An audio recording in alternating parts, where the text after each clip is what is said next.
Shalom and welcome to another edition of Parsha Talk. This is the first annual edition, our anniversary edition. Vayakhel Pekudei, it was last year that we started our Parsha Talk. So Mazel Tov to my good friends, Rabbi Jeremy Kalmanovsky and Rabbi Barry Chesler. It's great to see you. And Mazel Tov on our first year. We've been having a wonderful, wonderful year. I think this has been the best part of the pandemic by far. Totally. Well, That and the fact that alternate side of the street parking was suspended in New York for a long time. Those are the two best things about the pandemic. So Mazel Tov to us, and Mazel Tov to all of our listeners and viewers who have been listening and viewing us for this whole year. We want to give you a big yasher koach. Thank you for being with us. We really, really appreciate your time with us. We love your comments. We love your observation. We love the fact that you have made time for us to be with you at the times of your choosing, so that we can study Torah with you and share some Torah, because we have a really great Parsha this week, actually a double Parsha, Vayakhel Pekudei. What is great about it, in addition to the fact that it concludes the book of Exodus, is that there's just so much rich content in here, especially if you like the details of the Mishkan, which we get a repetition of. The whole construction of the Mishkan gets repeated, but the Parsha starts off with the gathering. Moses gathers the people, Vayakhel Moshe et kol adat bnei Israel, and he tells them about Shabbat again.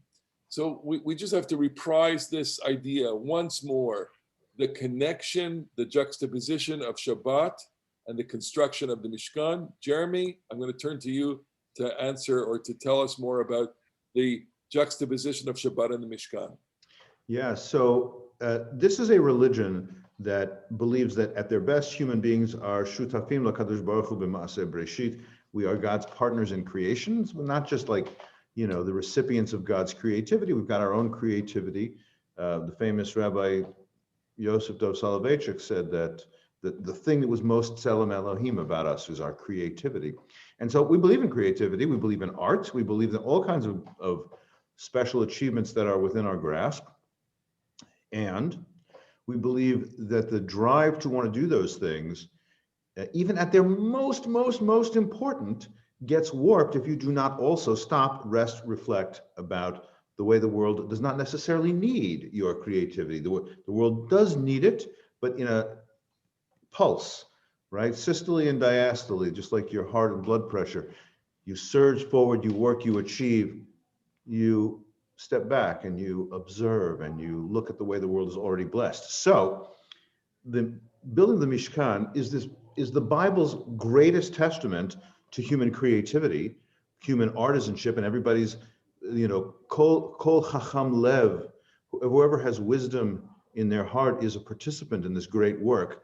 And we are repeatedly, the work of the creation of the tabernacle, its artistry, its architecture, repeatedly is matched to ach et shabtotai tishmoru. Don't forget, to keep proportion, you have to also stop. So we've had that last week in Ki Tisa, we've had that previously in these passages, and we have it at the very first line of our parasha today, first lines of our parasha today, which is that you've been doing great work.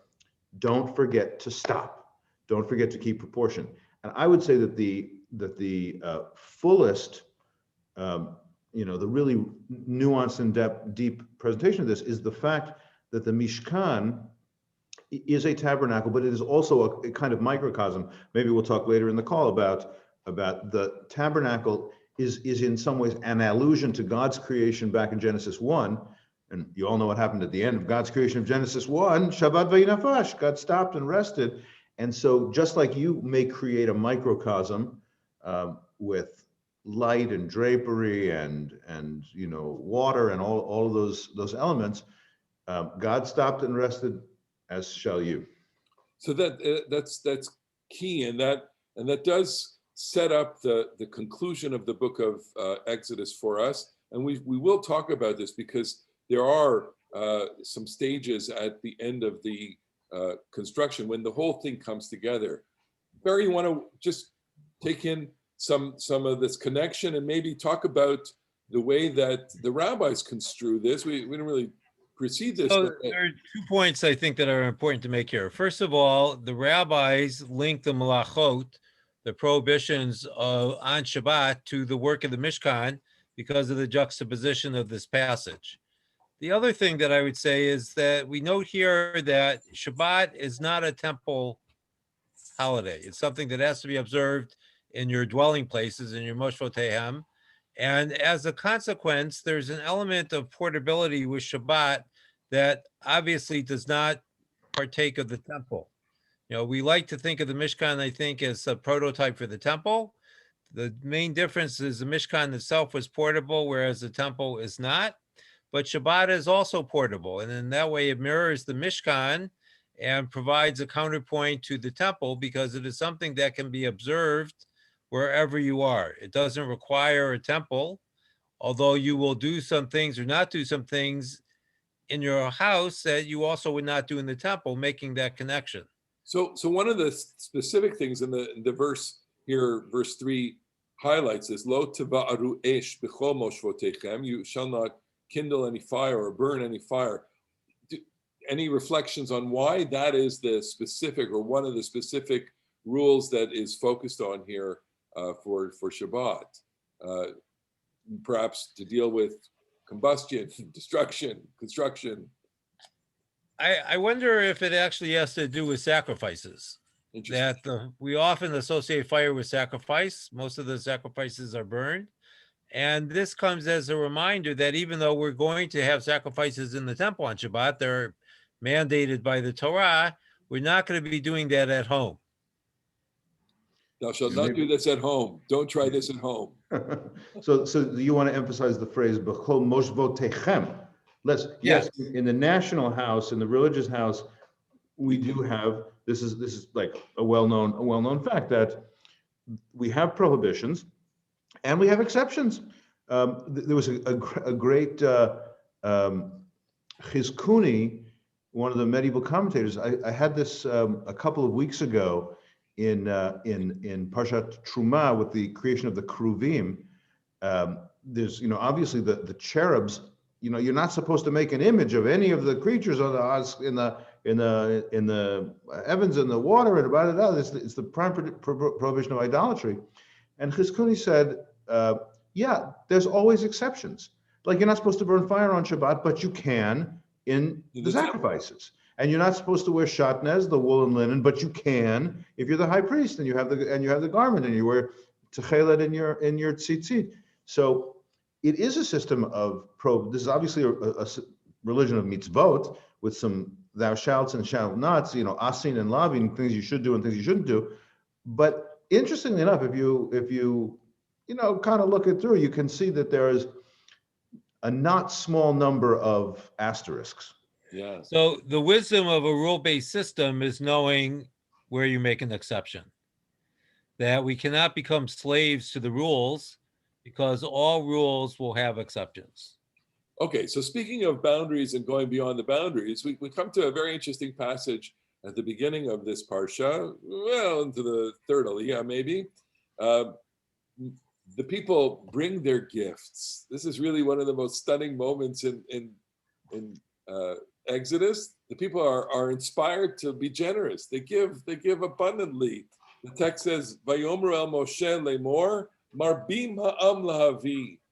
It was brought to Moses' attention that the people are bringing too much midei avodah limlacha, of all the things, all the materials, and so they issue a decree in the camp by aviru kol b'machane lemor.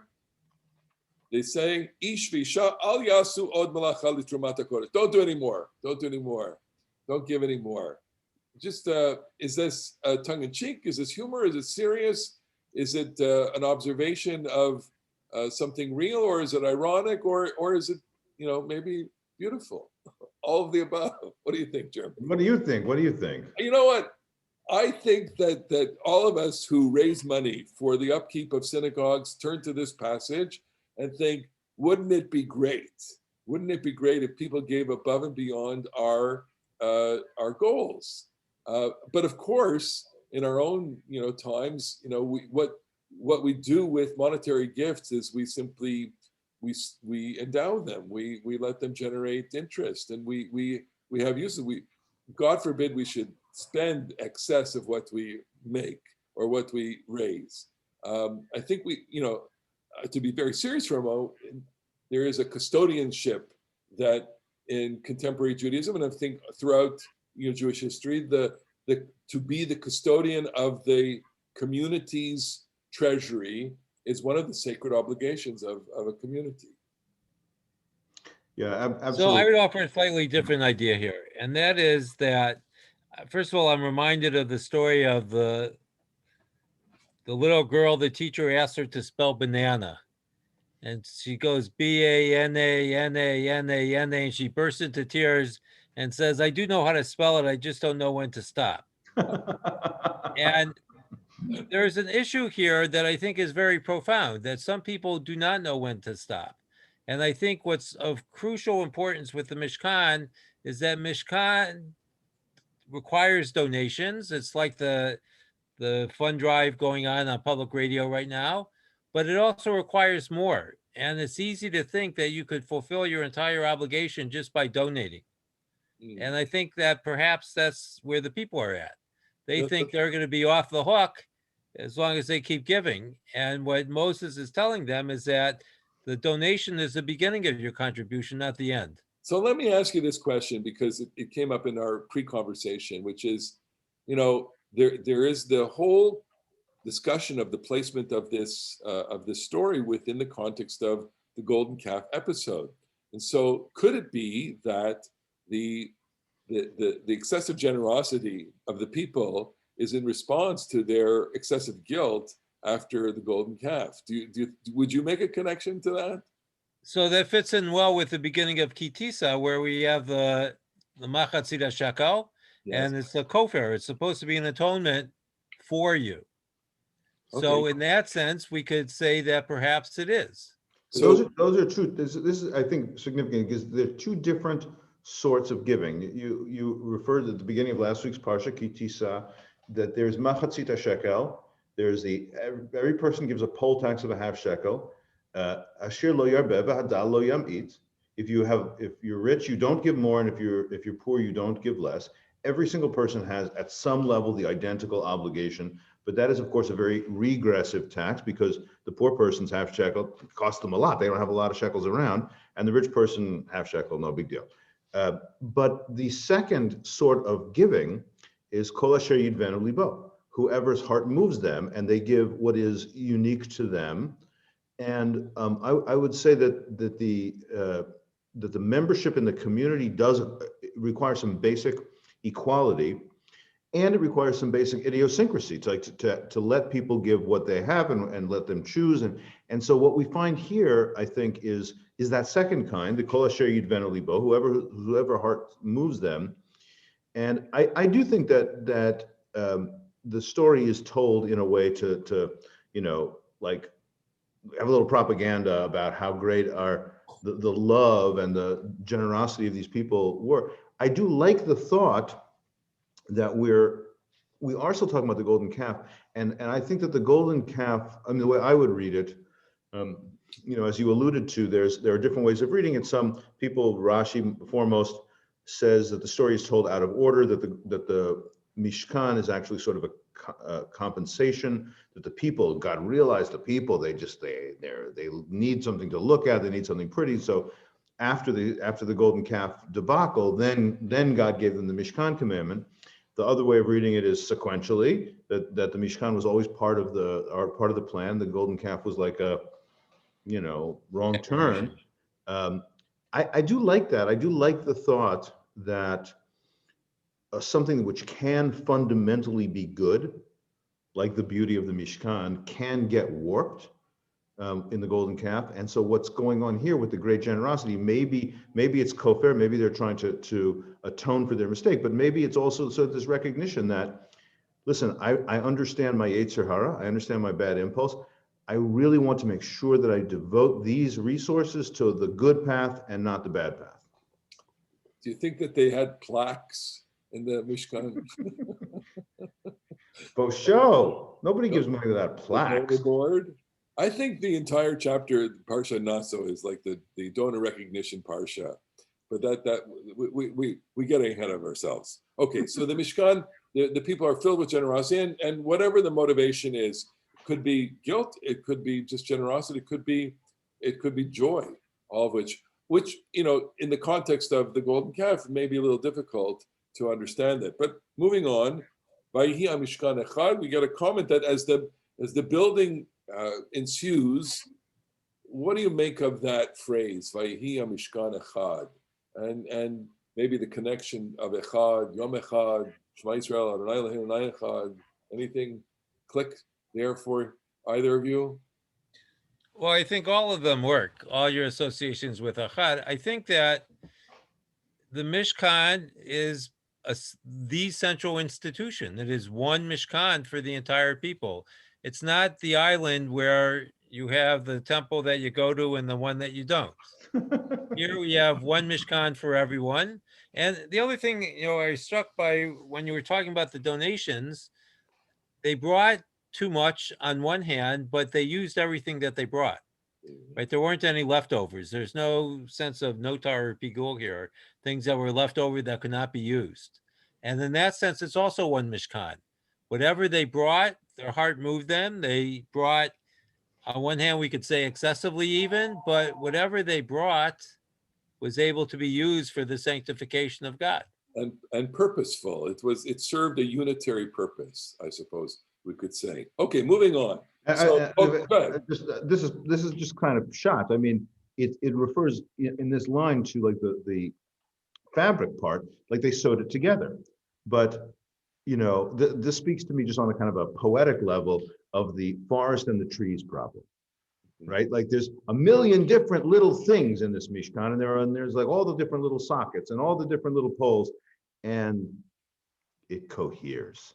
It becomes it becomes one, and it's not just a series of meaningless details. It's a gestalt that's beautiful in its own. It's fascinating you mention that, because I think that touches on a theme that certainly appears. I think we could draw it at the end of it, which is that there is a sense of satisfaction at the completion of the Mishkan. When I taught this week, so I played a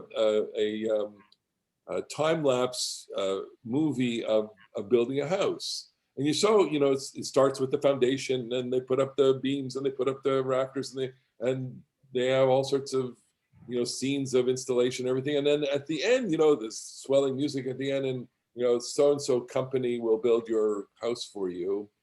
It's a tremendous amount of satisfaction at the completion. And so Echad can mean all the things that you say, which is the unitary purpose and everything cohering. And Echad, I think there may be just a bit of hint of the potential of your joy and satisfaction can come from the one guy. I would just give a little shout out on my way here. I ran into this week's bat mitzvah family. They got a couple of twins, two girls. They're one girl drew. She's reading about the laning she's going to do is about the high priest's garment. Yeah. And the laning her sister is going to do is Parshat HaChodesh, about the most important mitzvah. And that's like, maybe it's a little bit unfair, but the one of the girls who's giving her Dvar Torah, just give a little shout out to Edie Price before she gives her Dvar Torah. She's talking about the passage in the mitzvah of HaChodesh, the Jews get a mitzvah of preparing for Passover. She says, the slave is just working, but without purpose. And once the Israelites get the mitzvah, they have a purpose to their community. And you really feel like, exactly as you said, the house, or can you imagine like the images you've seen perhaps in movies or whatever, like the Amish barn raising, everybody's working together. Classic purpose. Right. And you can really feel the sense of purpose in the people's construction here. That's seen in the movie Witness. Okay, let's move on to Pekudei. Pekudei is the accountant's favorite parsha, because in Pekudei you get the treasurer's report as to how much gold, silver, and other objects were used. I just want to quote the verse 24. Kol hazahav he'asui lamlacha all the gold that was used in the fabrication of the Mishkan, the Chomelech HaKodesh, the gold that was raised, Teshav Esrim Kikar, 29 Kikars, Ushva Me'ot Ushloshim Shekel b'Shekel HaKodesh, 730 shekels in holy shekel, in the holy shekel currency. If you Google this, how much would the sanctuary cost today? How much would it cost today? I gave this sermon on this about 20 years ago, and it was $20 million. Today, it would be $57 million. Okay, so it's the inflation of. How do they calculate that? How do they know what is? So it's very simple to calculate it. You take, a kikar equals so many shekels, and a shekel equals so many grams, and you just do the equivalence. Gold today is, I don't know how much per ounce, I don't know how many ounces how many grams in an ounce, but with the mathematics you can do. What do you mean? How do you not know that? You're Canadian. They have. I know, but I don't look at the gold prices every day. I look, that's not halavai. At any rate, you got an extra 60 million around, you can build yourself a sanctuary. Okay, but and that's just the raw material. What about the labor costs? Labor and organization, administration, accounting. And we were looking at significant bucks. Look, a building today. Well, we were talking about the building of a stadium. Which stadium were you mentioning? The Las Vegas Raiders built a spectacular stadium. I think it cost $1 billion or something like that. Yeah, $1 billion for a stadium. Avodah Zarah. Could that even be true? $1 billion's a lot. I don't know if that's true. No, you know what? University of Pennsylvania Hospital went up for $500 million, more than that, $750 million. So that things cost money, maybe over $1 billion. Anyway, what we're saying is it's a lot of money. I don't even want to get into where do they get this gold. I mean, we'll save that for next year's podcast on this. Okay, but let's go to the end of the parsha. Okay, first, Vayar Moshe et kol hamlacha. So the parsha deals with, they built this, they did this, and then Moses sees everything. Vayar et kol hamlacha, a little bit of echo to creation. V'hinei asu ota, and it's made. Kasher tziva Adonai, as God commanded, ken asu. Vayivarech otam, Moshe and Moses blessed them. Jeremy, what does Moses say? What's the blessing? By the Midrash, he says, Yehi ratzon shetashresh shechina b'ma'aseh yedechem. May it be God's will that the divine presence should rest upon this work you have done, this tabernacle you've built. And then he quotes, to really bring it home for us, to where we began, he quotes the end of the Psalm that we say. It's not the end. It's not the Psalm for Shabbat. It's the we say at the end of Shabbat. V'noam Adonai Eloheinu aleinu maseh yadeinu konanehu umaseh yadeinu konanehu. May the pleasantness of God be upon us, and may God establish the work of our hands. Indeed, establish the work of our hands. We say that at the end of Shabbat because we're moving back from the stillness of Shabbat to that part of ourselves where we are God's partners, where we're creative, where we're attaining and accomplishing. And so that's what Moses is saying to them. You have been successful, creative, artistic partners with God. You've built this, and may the divine human partnership be manifest in God's establishing your work. It's such a moving prayer. I mean, because it suggests, I think, the truth, which is without God's presence in this building or in this structure is meaningless, right? Yehi ratzon shetashre shchinatcha aleinu. May it be your will that God's presence be with us. We also make that a kind of statement in the prayers for the sukkah. Upon entering the sukkah, you say something, may God's presence be here, which alludes to the fact that the sukkah has to recall something of the temple as well. Okay, so that's Moses's blessing. And let's finally get into the coda, the real. I think that this is the climactic moment of the book of Exodus. Okay, we have all these different series. It's year 2, first day of the first month, 1 Nisan of year 2. That's the day that the Mishkan is constructed. Moses constructs, and then it says, Kasher Vayasech al Aaron Eidut. He places the tablets in the box, Kasher Tziva Adonai et Moshe, as God has commanded. And if you read closely this chapter, there are 7 times that phrase occurs, Kasher Tziva Adonai et Moshe, Kasher Tziva Adonai et Moshe, as God commands Moses. That is a direct link, or at least it says to the person who is attentive, there's 7 stages here. What else had 7 stages? The creation had 7 stages. What we're doing here is creating a divine abode in the earthly realm, and everything is coming together. And is that joy? Or I want to ask you this question, okay? And this is really troubling to us who have read so closely over the last couple of weeks. We've had this debacle, the golden calf, and taking the reading of the text on its face value as with the consecutive stages, the instructions for the Mishkan, the golden calf, and then the construction of the Mishkan. What is the function of the Mishkan? Is it simply to bring God's presence, or does it have an additional function of atonement for this? What do you think, Gary?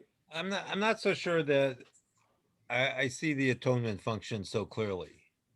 I think rather what I see is a kind of divine plan in action. What I find arresting in this passage are the last lines of the book of Exodus, where God's presence fills the Mishkan and Moses cannot enter. And that is reminiscent of Mount Sinai. And if I be allowed to change my tune a little bit, what I find here is that this, in a sense, is the counterpoint to the golden calf, because the golden calf is motivated by this need or this desire to touch God. And you need to have a physical God in order to touch God. And the Mishkan, the claim of the Mishkan is you can't touch God. That when God is really there, you cannot be there. You could be close, but you cannot be touching. And I don't know that I see that as atonement, though. I think I see it as some kind of transcendent reality, that the problem for us as human beings is that we aspire, but we don't reach fulfillment. Jeremy, you have a reflection on what's the necessity of this, Bill? And what is the emotion? What's going on here? Well, you pose the question about the purpose, and I do think that the purpose, is encapsulated in the very first thing that we hear about it is Asuli Mikdash v'shachanti b'tocham. My presence will be. The pshat is certainly presence among this community, but I want to just flip ahead mentally to Leviticus 16, which we read on the Yom Kippur at the beginning of Parshat Acharei Mot, which sets up the mitzvot about the ritual purification of the sanctuary on Yom Kippur, and it stresses that they're sanctifying, they're purifying the mikdash hashochen itam betoch tumotam, that dwells among them even in their impurity. And so whether kapara and atonement is like the whole core of the Mishkan, I do think that what the Torah is telling us is that there is an access to what is sacred in your imperfect, you always will sin. That's what it is to be a human. You will fail, exactly as Barry said. And the presence of the divine can still, shochenitam b'toch tumotam, can, even in their impurity, will be there. So the Mishkan does have that reconciliation feature to it. Like you may make lots of mistakes, you may do wicked things, and the presence is still there. So you mentioned that the cloud is reminiscent of Sinai. The cloud is also reminiscent of the moment that Solomon dedicates the temple. We see that in the 8th chapter of the book of Kings 1, and the temple itself becomes filled with cloud. And let's just go to the last, the Mishkan Yomam. I want to take the idea of the cloud and link it to what Jeremy just said, which is your imperfection is going to go with you wherever you go. And the last words of the book of Shemot, that the cloud is going to accompany the people on all of their journeys. I say it with tremendous emotion, because all of a sudden we are getting the sense that we're ready to go. We're ready to go. And when you're going to take the cloud with you, and you're going to take this sense of, the need for atonement and the need for God's presence with you wherever you go in the desert. I find that to be a remarkable crescendo to the book. I don't know. So I think You we have to take a step. Yeah, go ahead. Take a step back. We sometimes do ourselves a disservice by reading the Torah the way that we do, a few chapters a week. And we lose sight, as you said, this is the culmination of the book of Exodus. Where did Exodus begin? It began with the Israelites about to become slaves, and God did not hear their voice, right? God hearing the voice of the suffering slaves is it doesn't quite permeate the beginning chapters of Exodus. There are hints of it. But the Mishkan is a place where we can hear God's voice. And perhaps what's important is to remember that it's not always God who has to hear our voice. We need a place where we can hear God's voice. And that's what gives it the punch for me. Good. Jeremy. Good.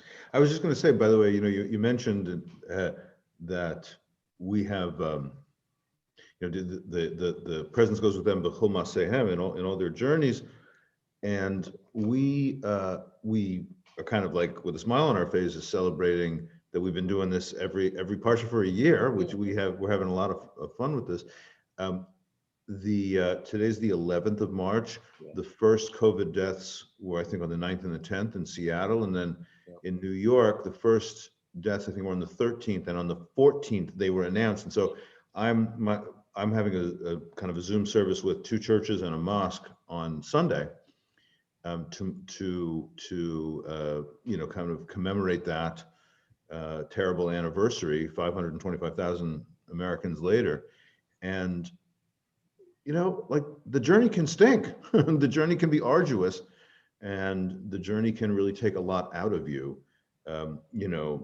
Because of the story of the spies and then the punishment of God condemning them to die in the wilderness, the rabbis have a little piece of lore about that every night Am Yisrael all dug their graves, and they lay in the graves, and some people got up the next day. That's just a very vivid expression about mortality. There's a lot of mortality, and you're going to lose people, and it's going to be painful, and the divine presence travels with you in the journey. Well, we can't end on that. I mean, even though we love Leonard Cohen and you like it darker. You want it darker. You want it darker, but I didn't want to go that dark. It's pretty dark. I'll tell you something. This to me is a great line for Judaism, Jewish history, diaspora, and coming to Israel. This is the emblematic verse for God accompanying the people b'chol ma'asehem, throughout the journeys, the vicissitudes, the travels and travails, all of the sacred cartography of Jewish history. That's what this is about, man. That's great. Well said. That's okay.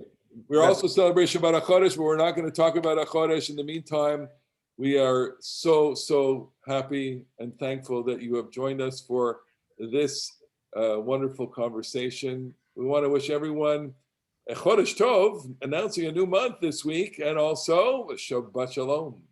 Shabbat Shalom. Shabbat Shalom. Chazak, chazak, v'nit chazek. Amen. Amen.